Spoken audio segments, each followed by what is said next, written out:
Good morning everyone! Mga kananay, mga moms, tara tayo muna yung magtimpla ng kape dahil ito muna yung aking pinaka-energy drink ngayong umaga at insomnia. Hello, good morning! Happy Friday! O, diba, biyernes na naman na? Pakabilisan naman ng araw mga kainay.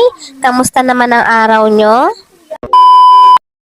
Pagkagising ko nga ako ay nag-unat muna dito sa labas. Talagang alas 7 na talaga ako tumayo mga mi. Pagkatapos, tara tayo magkape na muna mga kainay. I-cheers muna natin yan sa umaga dahil ito ang kailangan natin pampalakas para sa gawaing bahay. Charit! Kamusta naman ang biyernes yung mga mi? Ito, tulala na naman ng nanay. Bukas ako ay maglalaba. Labanderang nanay na naman tuwing Sabado. Pagkatapos, hindi pa rin tayo tapos sa pagiging nanay. Opo, paulit-ulit lang po yung ating ginagawa. Salamat po sa mga nakaka-appreciate na nanay na stay at home na paulit-ulit lang ating ginagawa.